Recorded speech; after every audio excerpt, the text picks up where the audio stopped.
Hello and welcome to City Conversations. Today we have with us Chief Gina Hawkins, who is Fayetteville's Chief of Police.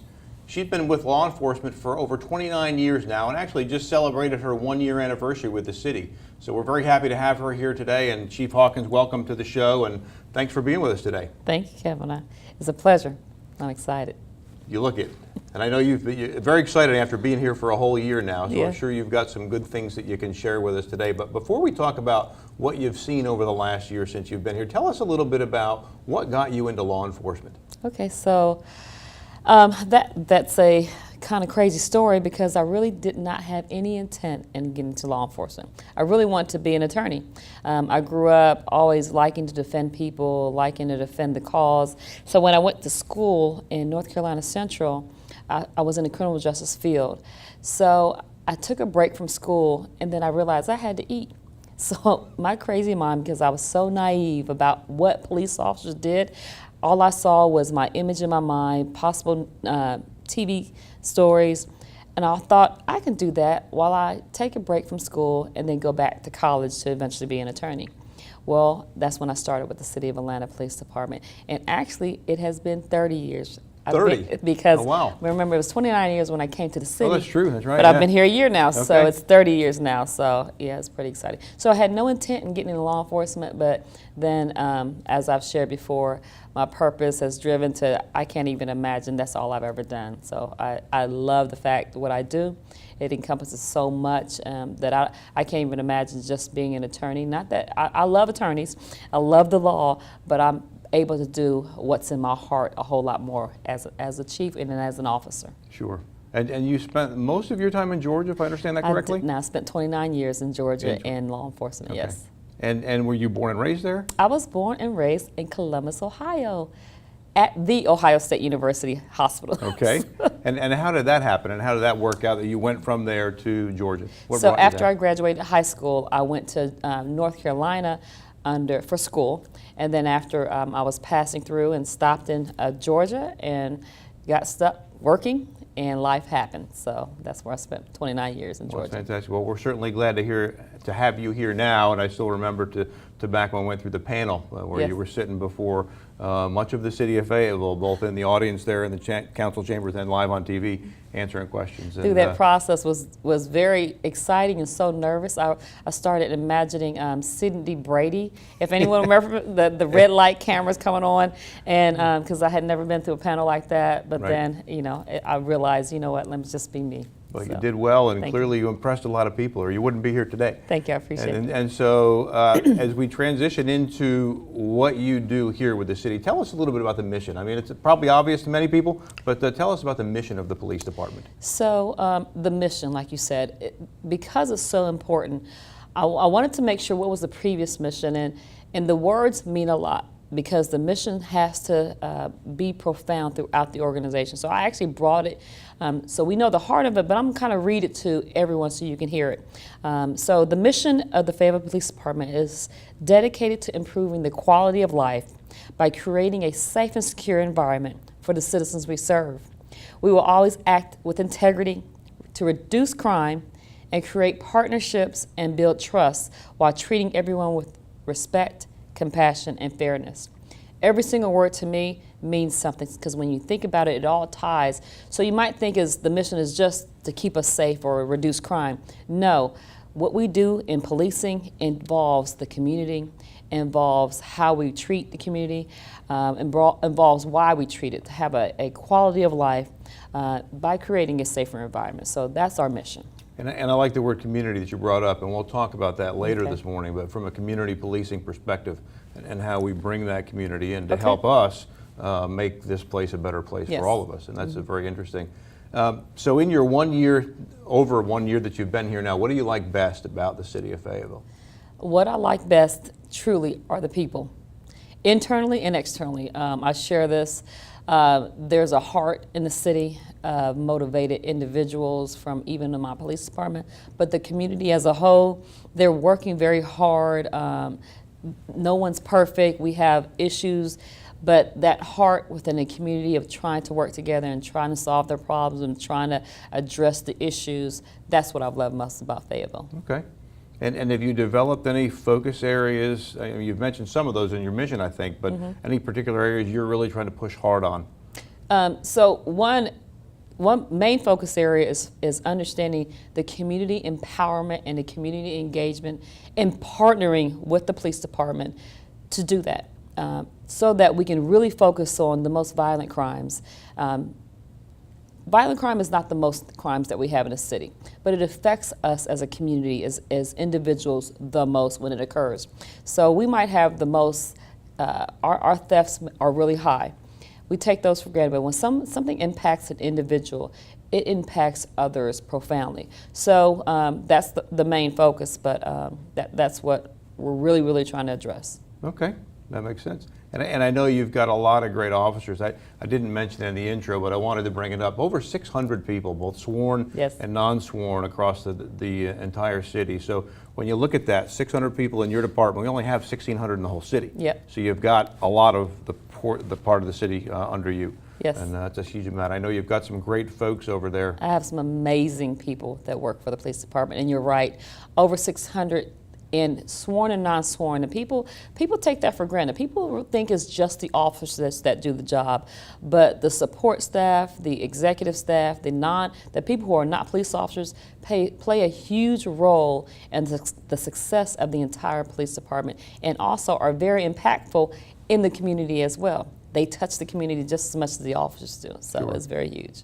Well, that's good. Well, we're certainly glad to have all of them around here helping protect us and serve the city and keep this for a safer place for us. So as Chief of Police and all of the experience you've had as you've moved up through the ranks, what's something you could share with our residents, our citizens, about what they can do to help themselves? So they get pulled over by the police for an infraction or possible infraction, or they see something happening on the streets.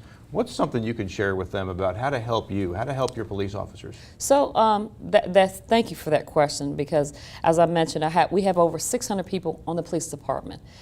Our objective truly is the ability to touch every individual, to educate how they can empower themselves first by understanding the city rules, city laws, state laws, also how they can empower themselves to help their community.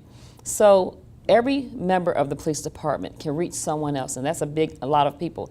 But once that citizen gains that knowledge, then all of a sudden that citizen becomes another multiplier for the message of keeping their community safe, telling someone else about what the city offers as far as assets and support, what the city's, in exposing, even though we're the police department, when we go to community meetings or we go to events, we talk about everything. We talk about what's offered for Parks and Recs.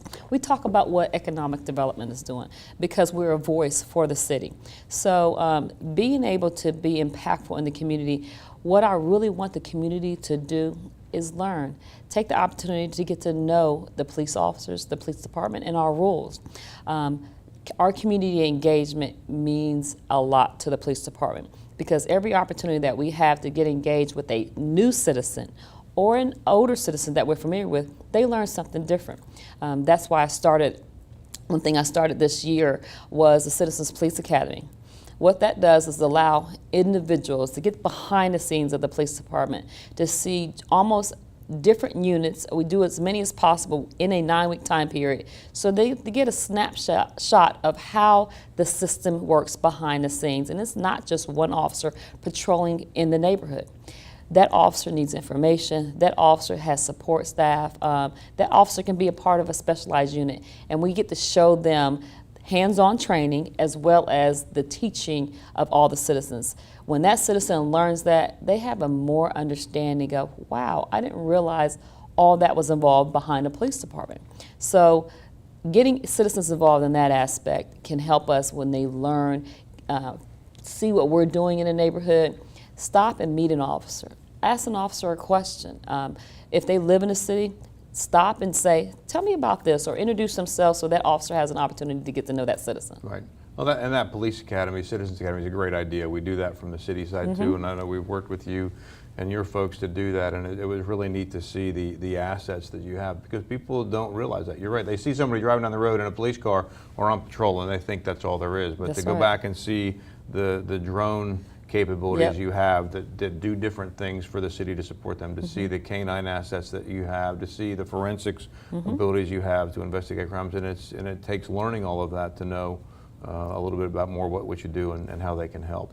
And then you also ask the questions about what should you do in a traffic stop. Every officer, or in a meeting or non-meeting, you can ask that question. You can say, you know, I had the scenario, what should I have done? Or if it happens, what should I do? We teach our own family members all the time what to do. I repeat, I know I might get stopped. I know that officer is going to stop me, is going to be nervous because I'm an officer. I'm going to do everything to cooperate and communicate what, you know, I'm safe.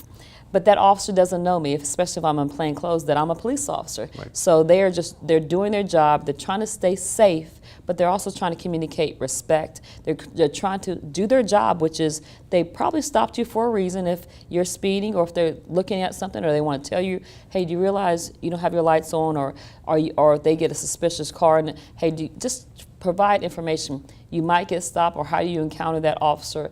Understand that officer is well trained, but they're doing a lot of different things at the same time. Sure. So as a citizen, communication and clear communication and understanding, we're going to do our best to treat you with respect. We're not perfect. If it happens, we give you avenues to make a complaint, so we can always learn and we can always teach officers. You know, that perception may not have been good when you share that in that manner, Right. so that everyone can grow always Sure. in their profession. And you mentioned respect, but that's an important thing because that respect goes both ways. That's correct. And showing respect to the person that pulled you over, whether you're in the right or the wrong, That's is true. irrelevant. That's true. Really, it goes to showing respect to that person as an individual to make sure that this encounter goes well from both ends of the Absolutely. equation. You know, our officers are required to show respect. Citizens are not. So we're really asking them, please respect the individual that you're speaking to, because they are required to show respect and show professionalism, no matter what's coming at them. You know, and that's not fair, but that's how we operate. So. But it's amazing that people don't think about that sometimes, Yeah. because when you don't show respect in a regular encounter with somebody, you know those situations often go south very That's quickly. true. So Exactly. when you're not doing it in a stressful situation like that, where something's going on and the officer's got to watch a lot of different things, it can make it much worse. That's right. That's right. So, you also are responsible for the 911 call center Yes. under you. That's something, again, I think other people don't think about. They probably think that's a separate part of law enforcement and how that does, but you've got a bunch of great folks that do some fantastic work to make sure they're pushing the calls to the right place across the city, whether it's fire, whether it's emergency services, whether it's the police. Tell me a little bit about that. So like you said, remember, they are part of the non-sworn employees on the police department, but they are really the first contact for help from the community. They're going to be the first person you reach out to say, please send someone to help me. They are highly trained, one, to receive the call, and then they start professionally beginning to ask questions. Their questions are specific because they are trying to obtain as much information in a short amount of time period as possible, and so that they can share that information to the officer on the street. All the details, and I know when you're making a 911 call, it may seem stressful. It may seem like, why are you asking me this? You should already know where I am. You should be able to verify this. But that person on the other end in 911 can't take anything for granted, can't make assumptions, can't assume. So they're going to ask specific questions because every detail of that call is going to be crucial for when the officer receives it, they're able to operate with enough information ahead of time to get there as quick as possible, safe as possible, but know a lot of details about what's going on in your stressful situation. Sure. And two things about the 911 call center that I've heard before. One, I understand that the way that you call in now has changed, or the why of you call in. It used to be you only called when you saw something that was just horrific going on and you wanted to make sure somebody got there quickly. Now I think the rules have changed a little bit. Is that right? Yeah, well, absolutely. The rules, we want to share. Communication is key. A couple things. If you see something suspicious, or if you see something that's quite not right, you are living in your neighborhood or your community all the time. You know better than anyone else.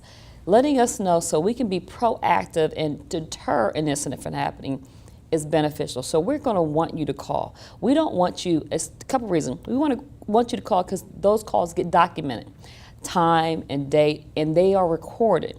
So if you call just a regular landline or a cell phone number, it's not going to be recorded. It's not going to be documented. So we can say if we have a history of same person or same type of calls coming in the same area, we can pull that data because we want to operate off of facts and data. So when you make that call, the officers, the dispatcher will prioritize. So don't think that you're calling and you're going to knock someone else who has a true life-threatening emergency. No, if you call and saying, hey, there's someone in the neighborhood that looks a little suspicious, I've never seen them, we have a one-block neighborhood, and they're just standing around, that's information that we will need. Or if you make a phone call of anything, hey, I'm not sure, I think, like for example, a wellness check. Hey, my neighbor, I haven't seen them about 5 days. I know their routine. Can you do a wellness check? That's an emergency call. We log it in, we have information, and we get it documented. You never know. That might be an urgency call, but we know it's tracking. So we are going to share, please call 911 when you see suspicious activity. Please call 911 if you see, hey, sounds like gunshots went off behind me. We'll go out there and determine if they were or were not. But when it's documented, we want you to call. We don't want you to sit on that information. Then something happens and all of a sudden you realize I should have called and could have helped someone. Sure. Well, that's a good point. We don't need the citizens investigating to figure out if it's something that needs to be investigated. Let the police officer who are trained to do that. Absolutely. Take that next step. Absolutely. And one of the other things I hear from people often is, how come they ask me all these questions? And if I understand that part correctly, while they're typing in and asking questions, they're already dispatching people to the scene. So when you're answering questions, it's not like they're prolonging it and going, hey, wait, we'll figure it out. It's already moving behind the scenes. They are professionally triaging the call. What that means is, if you ever know what triage in a hospital is, you're putting things in priority. One, if it's very extreme call, like a danger, someone's shooting, or they're going to already send that call to someone else to tag it off. But at the same time, they are not only collecting the data to enter into the system, but remember the phone call is being recorded. So another person, if need be, can be listening to, did I miss something? Can I send someone else? Is there other information? So they're trying to go on a system and say, am I asking all the right questions? So don't think that, you're right, why are you prolonging this conversation? It's not being prolonged. Either the fire department's being sent out or the police department's being sent out if it's a life-threatening situation. Sure. So that is correct. They are asking a lot of questions so that we can, and we've had many cases in the past where, if you've seen it in the news, where they've pulled the recording and you hear questions and you're in agony saying, why are they still on the phone with them? They are getting more continuous, live, real-time information. And if things change, they want to be able to communicate to the officer. The situation's changed now. It's no longer this situation. Now we have more information. Right. And that's good to know. You're right, because that officer's coming in cold. That's they have no idea what's going on. That's so correct. They're kind of flying blind. So whatever you tell them really helps them figure out how they can better assess the situation when they get up there. To reiterate how powerful in that first connect the 911 center is to not only the community safety, but to the officer safety as well.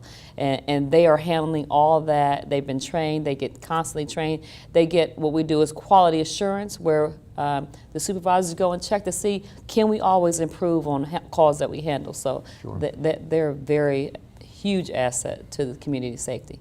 And you mentioned training for the 911 call center. And I know between that and the police officers, the sworn officers, tell me a little about the training that they go through to make sure that we've got the best trained police officers we can on the streets and helping to serve our citizens. So there's 18,000 police agencies in the nation. Every chief is responsible for making sure their employees are highly trained. I'll give you an example. The North Carolina state mandates, I think, approximately 14 weeks to say that you are trained, post-certified, professionally certified to be an officer. We take our officers through, before we're released, 25 weeks. So not only do they get the state mandated, but we add extra training. We give them extra weeks of, whether it be driving training, whether it be handgun training. We give them extra weeks to make sure they are very proficient before we even send them out to what is called field training. Pretty much like on-the-job training, right, where you're sitting with another senior officer, the field training officer, to say, you've learned it in the classroom, you've learned it in an application in a safe environment. Now we're about to connect you with another officer to say, you're certified, you're sworn, but now we're going to hold your hand a little bit to make sure you learned it the correct way. Do we have to tweak certain things? And that is still a rookie officer. So 25 plus 14 and you still have a rookie officer. If you're thinking of it in the profession of, look at all the years of training that a doctor has to go through. Look at all the years of training that an attorney has to go through. We take those weeks and those extra time period to train in this profession because we essentially have to do so much. Not only are we going to enforce traffic laws, but sometimes we have to go and de-escalate situations. We have to intervene in crisis intervention training. We have to look at and learn the resources that are available as for our partners to offer to a citizen in distress. So there's a lot of training that an officer goes to. And then we also have to learn tactical training so that they can survive. So that we give them the tools to learn how to survive, because it's highly likely they will get in a fight. It's highly likely that they might have to use a taser or one of the lethal and non-lethal weapons that we have to protect themselves and protect the citizens. So we're going to take the time to not only train them initially, but every year we're going to offer more training to repeat, to practice, to exercise everything they do. So training for me is highly, highly important, and the reason why we have a very professional police department. Well, that's fantastic. Now, how long is it before, say, the guy or gal, the police officer who starts with you, goes through the training? How long is it before they're on their first solo patrol? Is it probably a year? Is it it's 6 a little months? over 6 months. 6 months? It's a little over 6 months, yes. Okay. Now, that's quite intensive. Yeah, it is intensive, and we know it's nervous for them also, but they have been trained. But then we also give them the avenue. We give them supervisors, and we share with them, you don't have to make all the mistakes yourself. Sure. We're here to support. We work as a team in patrol. We work as a team in the police department, because if we don't know, we go to each other and support each other to answer the questions. So we don't work in a silo. Okay. Well, I'm glad that we have such a well-trained force. I am That's comforting too. to know. It's very prideful. Earlier in the program, you talked about community policing. Yeah. One of the final topics we wanted to bring up today, and that's actually in your mission statement. Tell me a little bit about some of the community programs you have that you work to get out and integrate with the community and try and involve them and get feedback from them and work together with our citizens. Okay, so you're right. So let me talk a little bit first about community policing and that concept. And people may believe just the words that say community policing means that you get out, police the community. No, what it really truly means is that not only are we going to get to know our community, get engaged, but we're going to educate them, empower them to work together in unity. But we can only do that when we have opportunities to reach all the members of our community. So we're just not going to do one thing, because that just might be one demographic of the community. We have to say we have young members of the community, we have older members of the community. So we have to do a lot of different community outreach programs or events so we can educate and empower. So once also the officer is out there in the field in the community and are meeting the members of the business community or even their residents, now they get to build that trust and build that discussion and build that relationship and understand what do they have as issues in the community that we can support and problem solve together to make the community safe. And I think that's what we're seeing here too, the barbershop footage that just finished. Tell me a little bit about that program that you just recently did. Yes, so that is called Cut to the Chase, Fade the Perception. So why we named it that, one is going to be for barber, we might have it in beauty shops. That is where in an environment people go and talk freely, bring up topics, no matter what the topics are, or have their own perception. So at that event, we actually had a panel during that time period, and there was nothing on the agenda. And we wanted to hear from the community, what are their concerns? What is their perception? So we can address them. We also wanted to share our perception of what we think. So that it's an open dialogue. There's no judging, there is no animosity. That first one was so powerful because members of the community would start coming up and saying, we need to do better. This is not on one person. This is not a city issue. This is not a police department issue. This is a together issue. And when we partner together, we can begin to solve problems. Now let's see, what's the first problem we want to tackle? So that was very, very powerful. So I want to have those possibly quarterly. And probably the next one, I'm probably going to narrow it down to some topics that came out the first one, so we can start not just having a conversation, but we can start solving issues that we bring in those conversations. Well, it sounds like it was a great program. I saw from the footage I saw, that looked like there was a lot of good interaction. And Coffee with the Cop, is that still happening? So Coffee with the Cop is when we had events at businesses. It can possibly still happen at different venues, but we're doing a whole lot more other things because I really want to see more results for meeting at Coffee with Cops should happen every day. Sure. When you see the officer in the community and they're eating lunch or eating breakfast, sit down and have a conversation with that. But I want to see a little bit more. For example, we have our Police Activity League, and we had this year a 2-week summer camp for the Activity League. But we started off with an internship. I had an internship in my police department with 3 different groups. The first group was tasked with not only working in the police department and learning about different avenues, but they also were tasked with helping support and create this 2-week program, summer camp, where we exposed the kids to first enabling them to create their own public safety announcement, and we're going to post it out so people can say what are their topics. So the kids who were middle school age kids created their own public safety announcement. So working with them to create issues that they thought were concerning in the community, and then we also tied our interns to help them create that, and they saw that the police department engaged and supported that. Okay. So. Well, that's fantastic. Well, I think really it takes on a whole new meaning when you look at the community policing perspective and the fact that you want people to get out there and engage with a police officer when it is a non-threatening situation and having a dialogue just like we're having now, so that it's not always a negative perception that people have, which is it's always a bad thing. It's not. That's right. It's really about you being part of us and us being part of you and how we help each other have a better community. That's right, because even if they did have a bad situation, if they're in crisis, no matter what, they're going to call us and we're coming. They're going to feel safer when we arrive and we already know them. Sure. And we know them because that relationship, more so than if they have a perception and not know and not sure if we're going to protect them. We're going to protect them no matter what, but we want to build those relationships ahead of time. Okay. If there's one thing we haven't talked about or I haven't asked you today, Chief, what would it be to share with our audience? Let's see. One, please get engaged with the police department and the city. We as the police department are going to be at many city events. So if you engage in the city, you're going to see us. When you see us out in the community, come up and talk to us. Get to know us. Get to truly know. Don't just say hello. Really meet that person and ask that officer, where do they actually work? Because they're not working at that city event, whether it be the Folk Festival, whether it be Dogwood Fest, or whether it be at a splash pad opening.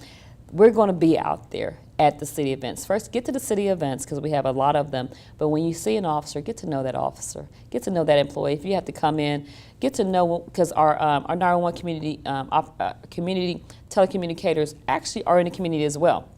We have a forensic unit. They're in the community as well. If you see someone that identifies themselves as a police department employee, get to know that individual. Okay, well, thank you. Well, that's some great tips and great advice, and really thank you for being here today, Chief. My pleasure. And it's a pleasure getting to know you a little bit better. And again, congratulations on your 1 year here with the city. Thank you. And hopefully we'll look forward to many more. Thank you. Thank you, Kevin. I appreciate it. Well, thank you all for being with us today for City Conversations. We hope you enjoyed this episode, and thank you again, Chief Hawkins, for being with us today. Thank you.